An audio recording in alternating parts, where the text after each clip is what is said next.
Welcome to the Love You Deserve podcast. This podcast is for professional women who are ready to attract healthy love without settling, without shrinking, or second guessing themselves. I'm your host, Coach Yolanda Bethay. I'm a certified relationship coach.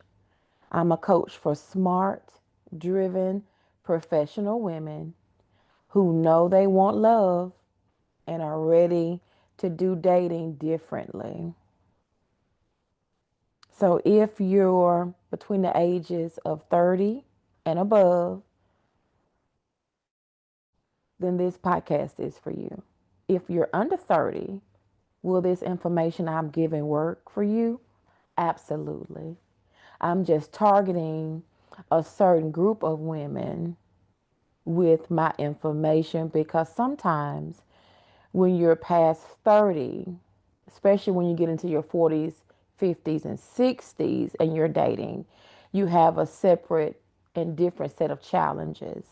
And so I'm going to address those during this podcast. So basically, I'm going to be talking about how to date with confidence because it's different when you're over 30. You're not as confident as you were in dating because things have changed. Dating has even changed. So let's get into today's episode. So this is episode number 1. Yay! Episode number 1. This episode is entitled Why Dating Feels So Different Now and How to Thrive in It. So, welcome. And I am super excited that you're here. This means that you're serious about doing something different with your dating life. It tells me that you're looking for something more. It tells me that you are not a person that settles for status quo. And it tells me that just maybe the information that I'm going to share with you, that you will listen, take it to heart, and make just a few tweaks, and you'll end up being a man magnet. Wouldn't that be awesome? We're becoming men magnets only if they're the right man, right? So let's talk about love and how it actually works. Let's talk about how society can shame us sometimes when they say, oh, you're not married yet. Oh, you're past 30 and you're not married. You're past 30 and you're not dating. Like, you can just snap your fingers and the dream man shows up. Engagement ring and ready. Life be lifing. And I know those of you who are professionals like me, when I was in my 20s, I was trying to finish college. I was trying to get my career on track. What I wasn't thinking about was getting married, having babies. I was trying to get my career done so that on the backside, I knew I didn't want to be the kind of wife that had to balance going to college and having small children. So in my mind, I thought, well, I'll just get all my degrees up front and I'll finish all my schooling because I knew I wanted to become a nurse practitioner. And so I did all of my schooling up front. In the meantime, by the time I had the failed engagement, we got engaged when we were 18. Oh my God, really? Yeah, we got engaged when we was 18. I want to say we broke up 2 years. It was about 2 years after that we broke up. He joined the military. I went off to college, and we kind of grew apart. And so the engagement went boop. Um, And then I just threw myself into my career and getting degrees and becoming the nurse and then a nurse practitioner. And so was focused on school. I wasn't thinking about your clock is ticking. I wasn't thinking about you don't have any children yet because I'm nobody thinks that you're not going to be able to have children. You know, I was responsible. I was on birth control. I didn't want a baby in college. And I called myself doing all the right things. But here we are. Here I was, had at 30, having just gotten out of a divorce. And I found myself where some of you find yourself, and that is 30 with no prospects of relationship, a serious relationship, or marriage. And so that hits a little different when you get 30 because you have to hear society, sometimes even family members, talk to you about, oh, you're not married yet? What's wrong with you? Well, why does something have to be wrong with me?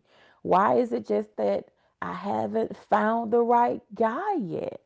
Or he hasn't found me? Let's change that terminology because the Bible says, Proverbs 18:22 says, he that findeth a wife findeth a good thing. And so he's supposed to find me. I'm not supposed to be out looking for a man. And if he hadn't found me, that doesn't mean there's something wrong with me. It just means he hasn't found me yet. And so if that's you, if you're dealing with family pressure, if you're dealing with pressure from friends, pressure even from yourself, because I put pressure on myself, and I got into depression and I started gaining weight because I don't have children, because I'm 30, I don't have children, and I'm not married, and yada, all this and yada, yada, yada, yada. Look, it is what it is. I am a believer. Disclaimer. You're going to hear a lot about God in this podcast. If that offends you, I apologize up front. Just, this isn't for you if the word God offends you, because I am a Christian. I am a minister, and I will talk about God a lot during this podcast because it was him that helped me do the mind work and the hard work that I had to do to be healthy myself, to be able to attract healthy love. So dating is different when you're 30 because you're 30. You're not 20. And the things you wanted at 20, you don't even want them now that you're 30. You're thinking, why did I want that? Why was I dating that kind of guy? Because you were 20. But now that you're 30 and you have a career, you have responsibilities, you may or may not have children, or your children may be out of the home. You may be an empty nester. And now you're dealing with, I don't have any children to focus on. So now I really feel like I need somebody I can really see that there's an emptiness in my life, that I want that emptiness to be filled by male companionship, but not just any man, the right one. And so, yeah, they used to pressure me all the time about that. And I wanted to tell them, shut up. But did I succumb to the pressure and get married? I did.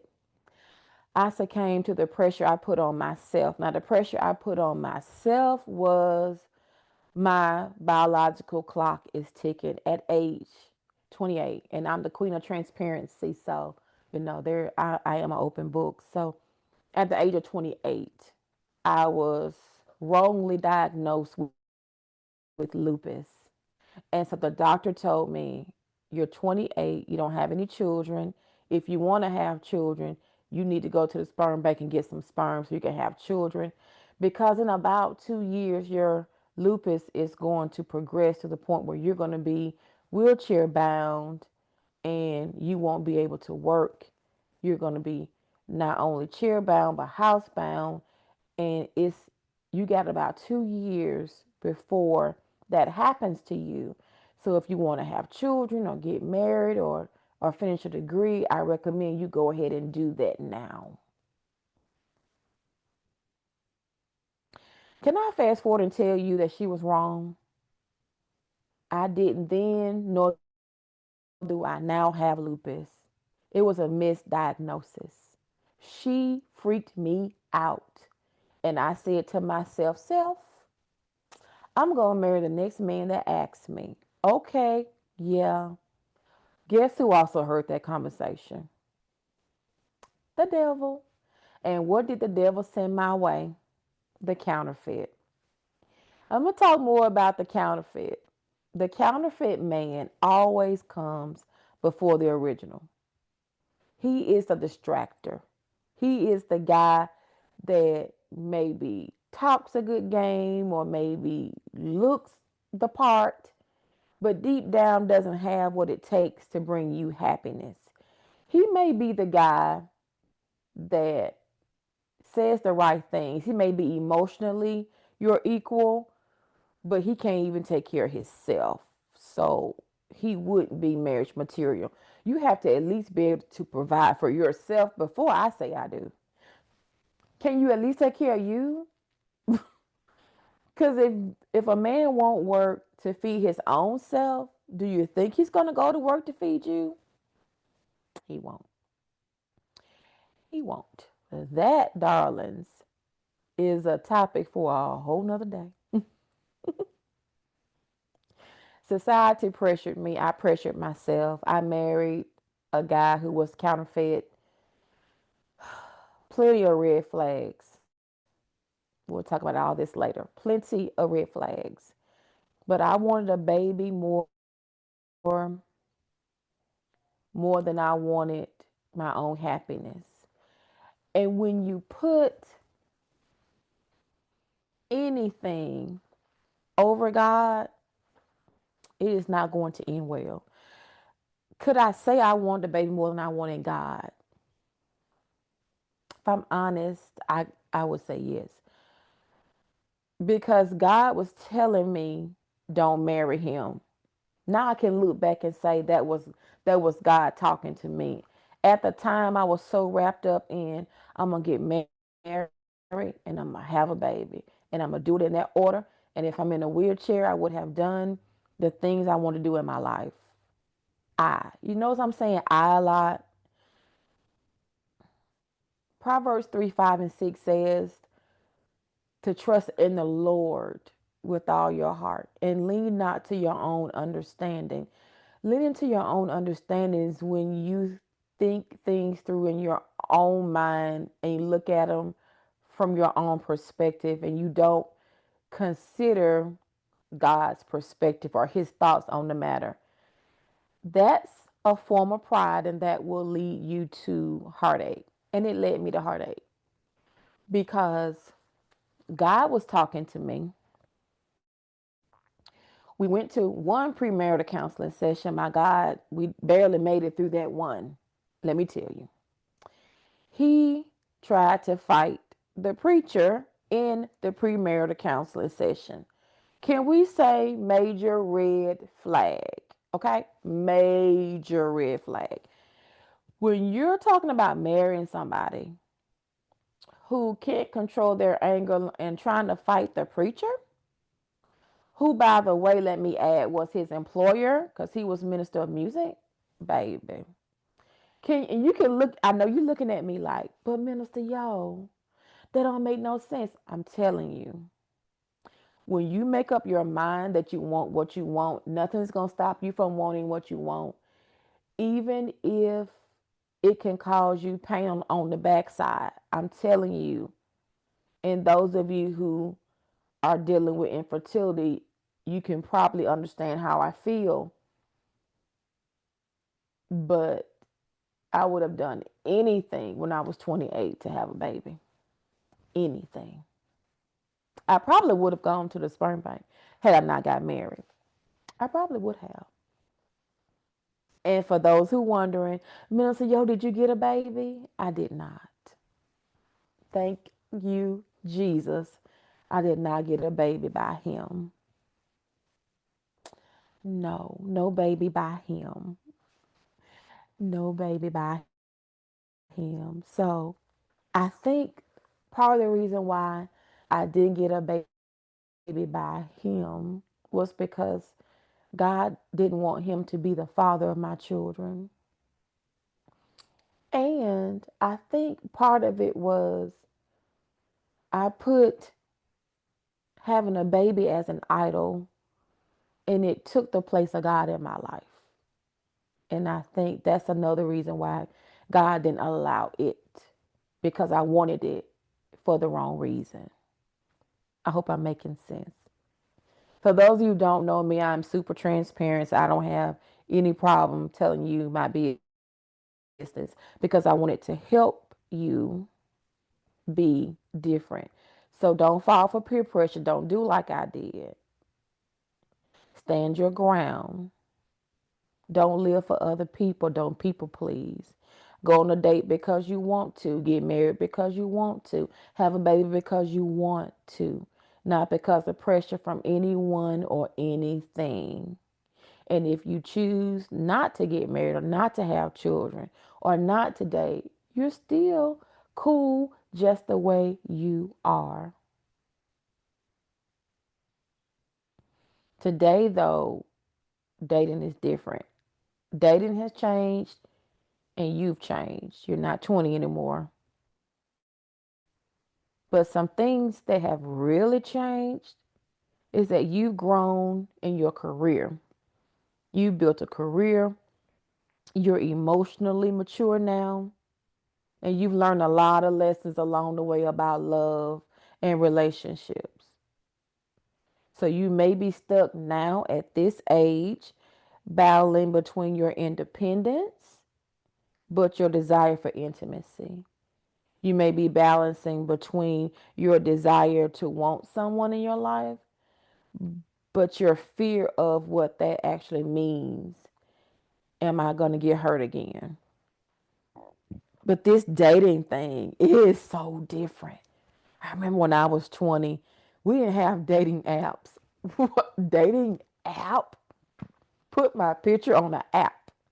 Type up something about myself and let a man swipe left or right whether or not he think I'm cute enough to ask me out on a date. What? That is so foreign. But that is the dating scene we're dealing with, ladies. It's so modern. It's so technological. It's like now we got to deal with these terms that we're not used to, like ghosting, like catfishing, like hookup culture. And everybody's telling you, well, just put yourself out there. You never know. Yeah, but they don't know how intimidating all of this is. They don't know. They're giving good advice, but you want a man with standards because you have some. You're responsible now. You have a career, you have children, or you're an empty nester. It's not like it was in your 20s. We have to be more intentional now when we date. Hopefully, you're not looking for somebody to complete you. Hopefully, you've done the work, you're emotionally whole. Hopefully. And if not, I'm here to help you. So once you're emotionally whole, you understand that a man doesn't complete you. A man can complement you. He can bring things to the relationship that make you better, but a man can never make you complete. That space is the size of God, and only God can fill that space. So if you're feeling like I'm incomplete, you're either two things. You're either dealing with trauma from past relationships or childhood, or and your relationship with God is not as personal as it should be. And so there's a deficiency in you that therapy, coaching, and God can feel. Does that make sense? You want somebody to compliment you, somebody that's already whole, coming into your life, two whole people dating, two whole people in a relationship. He should compliment you, not be your life. I know sometimes when some women are thirsty, that's one of them words, thirsty. When a woman is thirsty, that means that her life is now revolving around another person. Her life doesn't complete her. Now she want to know where he at every second of every day. She thirsty. I want to know where he at, who he talking to, what he doing. Either you don't trust him or it's because you've been hurt in the past. You're afraid to trust him. You're thirsty. Nope. That's not the kind of person we want to be. That's not the kind of man we want in our lives. We want somebody that matches our emotional intelligence. That's a word. That's one of them words. Emotional intelligence. What does that mean? That means we want a man that can open up his heart and tell us not just what he's thinking, but what he's feeling. Ooh, that's good. We want a man that can not only tell me what he's thinking, because it's easy for a man to tell you what he thinks. It's harder for a man to tell you how he feels. And if, when you, not if, when you find a man who can fluently tell you how he feels and he's secure in that, you got something. You want a man that respects your boundaries, your non negotiables. Your non negotiable may be we ain't having sex for 9 days or we ain't having sex till we get married. Whatever your non negotiable is, he has to respect that because he respects you. So, you notice I didn't say he had to be attractive. I didn't say he had to look like Mars Chestnut or The Rock. I didn't say he had to have a body like Idris Elba. Whoop. I didn't say he had to be charming like Jalen Hurts. I didn't say he had to have a net worth of Jeff Bezos. I didn't say he had to want to get married. I didn't say that he had to want to be monogamous. I didn't say that he had to want kids or no kids. I didn't say any of that. Why? Are those things important? Oh, yes. But they're not important when we're dating. They're only important when we get to the point where we say, I'm really vibing this dude. And I want to become exclusive. I want to be the only woman he dates. And I want him to be the only man I date. And when you get to that point, now, okay, does he respect my boundaries comes into play. Can he tell me how he feels come into play? Is he faithful? Does that come into play? Because I'm not going to be in a long-term relationship with somebody and I'm already questioning who you talking to? Where you been? Because your activities aren't consistent with what you where you say you were. No, no, we're not dealing with that in a relationship. When you already doing that and we friends, mm, red flag.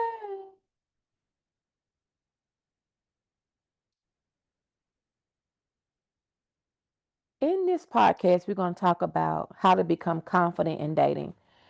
Because sometimes, especially when you get past 30, and especially if you have been out of the dating game for a while, you don't feel as confident. And it can show in how you interact with the opposite sex. But I want to help you rebuild your dating mindset. I want to teach you how to vet men wisely. I want to teach you how to see the game, how to see it coming, and play the game better than them. I want you to learn how to embrace your feminine power. Yes, you're a professional. Yes, you independent. Yes, you a boss. Yes, you are. But I also want to teach you how to balance that and be in a relationship where you don't lose your feminine power, you don't lose yourself, but you don't be so masculine that you run men away. I want to teach you how to do that. So here is your takeaway from today's episode. I want you to know you're not behind. I want you to know that at this age, you're just more aware of what you want, what you need, and what you're not going to settle for. That, darling, is your superpower. That's that's what makes you different at dating at this age than dating in your 20s. Been there, done that, got a t-shirt. Yeah, that's you. It's okay.